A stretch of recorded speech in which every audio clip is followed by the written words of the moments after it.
राजा भर्तृहरि और गुरु गोरखनाथ की कथा। उज्जैन को उज्जैनी के नाम से भी जाना जाता था। उज्जैनी शहर के परम प्रतापी राजा हुए थे विक्रमादित्य। विक्रमादित्य के पिता महाराज गंधर्वसेन थे और उनकी दो पत्नियां थीं। एक पत्नी के पुत्र विक्रमादित्य और दूसरी पत्नी के पुत्र थे बृहत्हरि। गंधर्वसेन के बाद उज्जैन का राजपाट बृहत्हरि को प्राप्त हुआ, क्योंकि भर्तृहरि विक्रमादित्य से बड़े थे। राजा बृहत्हरि धर्म और नीति शास्त्र के ज्ञाता थे।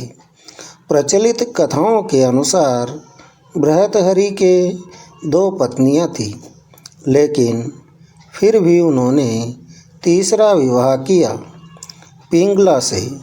पिंगला बहुत सुंदर थी और इसी वजह से बृहत्हरि तीसरी पत्नी पर अत्यधिक मोहित हो गए थे।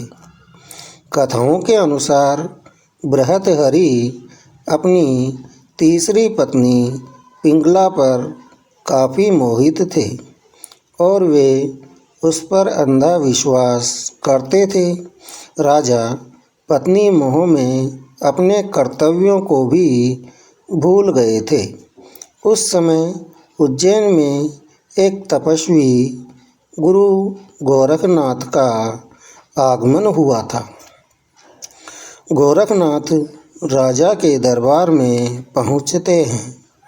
भर्तृहरि ने गोरखनाथ का उचित आदर सत्कार किया। इससे तपस्वी गुरु अति प्रसन्न हुए।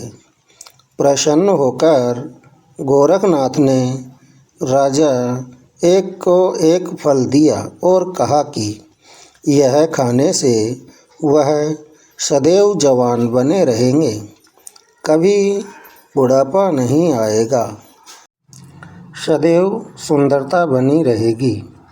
यह चमत्कारी फल देकर गोरखनाथ वहाँ से चले गए।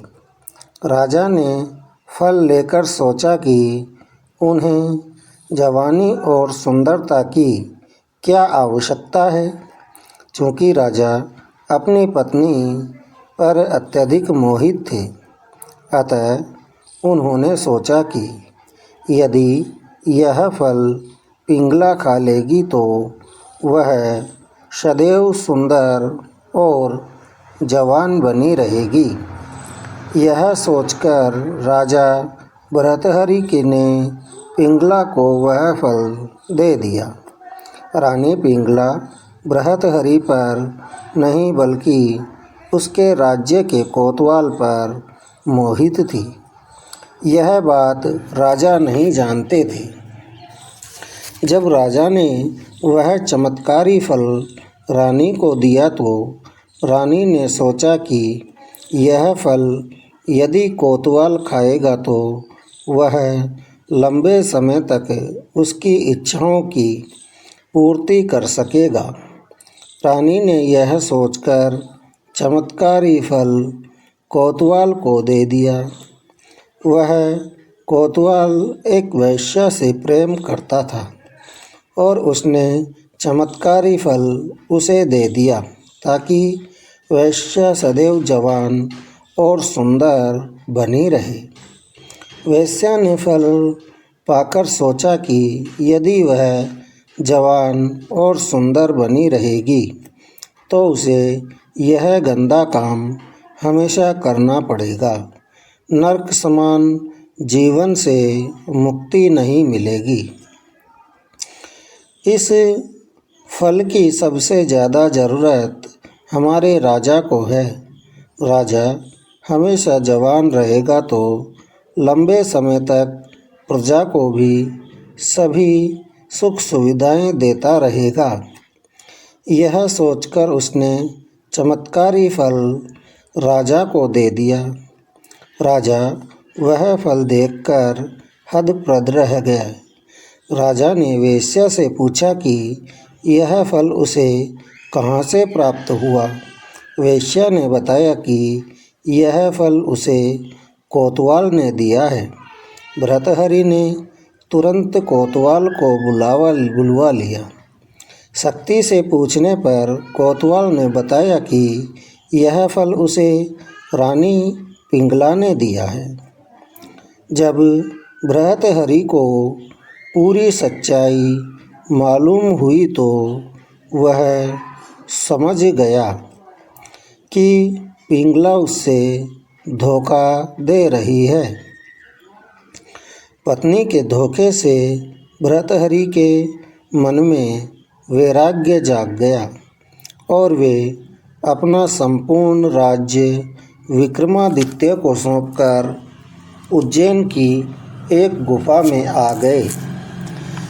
इसी गुफा में भर्तृहरि ने 12 वर्षों तक तपस्या की थी।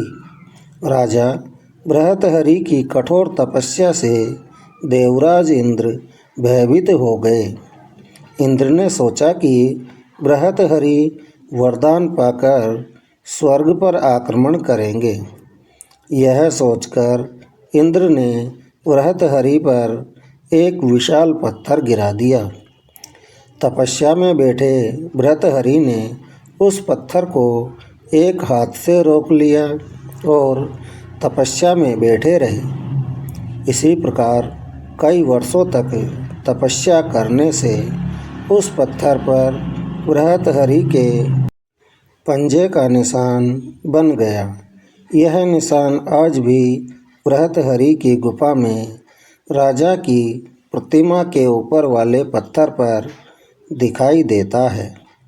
यह पंजे का निशान काफ़ी बड़ा है, जिसे देखकर सहज ही अंदाज़ा लगाया जा सकता है कि राजा भर्तृहरि की कदकाठी कितनी विशालकाय रही होगी। भर्तृहरि ने वैराग्य पर वैराग्य शतक की रचना की, जो कि काफ़ी प्रसिद्ध है। इसके साथ ही भर्तृहरि ने श्रृंगार शतक और नीति शतक की भी रचना की। यह तीनों ही शतक आज भी उपलब्ध हैं और पढ़ने योग्य हैं। उज्जैन के राजा भर्तृहरि के पास 365 पाकशास्त्री यानी रसोइये थे, जो राजा और उसके परिवार और अतिथियों के लिए भोजन बनाने के लिए एक रसोइये को वर्ष में केवल एक ही बार भोजन बनाने का मौका मिलता था। लेकिन इस दौरान भर्तृहरि जब गुरु गोरखनाथ जी के चरणों में चले गए तो भिक्षा मांगकर खाने लगे थे। एक बार गुरु गोरखनाथ जी ने अपने शिष्यों से कहा, देखो, राजा होकर भी इसने काम, क्रोध, लोभ तथा अहंकार को जीत लिया है और दृढ़ निश्चयी है। शिष्यों ने कहा, गुरुजी, ये तो राजाधिराज हैं, इनके यहाँ 365 तो बावर्ची रहते थे। ऐसे भोग विलास के वातावरण में से आए हुए राजा और कैसे काम, क्रोध, लोभ रहित हो गए। गुरु गोरखनाथ जी ने राजा भर्तृहरि से कहा, भर्तृहरि, जाओ, भंडारे के लिए जंगल से लकड़ियाँ ले आओ। राजा भर्तृहरि नंगे पैर गए। जंगल से लकड़ियाँ एकत्रित करके सिर पर बोझ उठाकर ला रहे थे कि गुरु गोरखनाथ जी ने दूसरे शिष्यों से कहा, जाओ, उसको एक धक्का मारो कि बोझ गिर जाए। चले गए और ऐसा धक्का मारा कि बोझ गिर गया और भर्तृहरि भी गिर गए। भर्तृहरि ने बोझा उठाया, लेकिन न चेहरे पर सिकन न आँखों में आग के गोले। न होठ फड़कते। गुरुजी ने चेलों से कहा, देखा, भर्तृहरि ने क्रोध को जीत लिया है। शिष्य बोले, गुरुजी, अभी तो और भी परीक्षाएं लेनी चाहिए। थोड़ा सा आगे जाते ही गुरुजी ने योग शक्ति से एक महल रच दिया। गोरखनाथ जी भर्तृहरि को महल दिखा रहे थे। युवतियाँ नाना प्रकार के व्यंजन आदि से सेवक उनका आदर सत्कार करने लगे। भर्तृहरि युवतियों को देखकर कामी भी नहीं हुए और उनके नखरों पर क्रोधित भी नहीं हुए। चलते ही गए। गोरखनाथ जी ने शिष्यों को कहा, अब तो तुम लोगों को विश्वास हो ही गया है कि भर्तृहरि ने काम, क्रोध और लोभ आदि को जीत लिया है। शिष्यों ने कहा, गुरुजी, एक परीक्षा और लीजिए। गोरखनाथ जी ने कहा, अच्छा, भर्तृहरि हमारा शिष्य बनने के लिए परीक्षा से गुजरना पड़ता है। जाओ, तुमको 1 महीना मरुभूमि में नंगे पैर पैदल यात्रा करनी होगी। भर्तृहरि अपने निर्दिष्ट मार्ग पर चल पड़े। पहाड़ी इलाका लांघते लांघते राजस्थान की मरुभूमि में पहुँचे। धधकती बालू, कड़ाके की धूप, मरुभूमि में पैर रखो तो बस जल जाए। 1 दिन, 2 दिन यात्रा करते करते 6 दिन बीत गए। 7वें दिन गुरु गोरखनाथ जी अदृश्य शक्ति से अपने प्रिय चेलों को भी साथ लेकर वहाँ पहुँचे। गोरखनाथ जी बोले, देखो, यह भर्तृहरि जा रहा है। मैं अभी योग बल से वृक्ष खड़ा कर देता हूँ। वृक्ष की छाया में भी नहीं बैठेगा। अचानक वृक्ष खड़ा कर दिया। चलते चलते भर्तृहरि का पैर वृक्ष की छाया पर आ गया तो ऐसे उछल पड़े मानो अंगारों पर पैर पड़ गया हो। मरुभूमि में वृक्ष कैसे आ गया? छाया वाले वृक्ष के नीचे पैर कैसे आ गया? गुरुजी की आज्ञा थी मरुभूमि में यात्रा करने की। कूदकर दूर हट गए। गुरुजी प्रसन्न हो गए कि देखो कैसे गुरु की आज्ञा मानता है। जिसने कभी पैर गलीचे से नीचे नहीं रखा, वह मरुभूमि में चलते चलते पेड़ की छाया का स्पर्श होने से अंगारे जैसा एहसास करता है।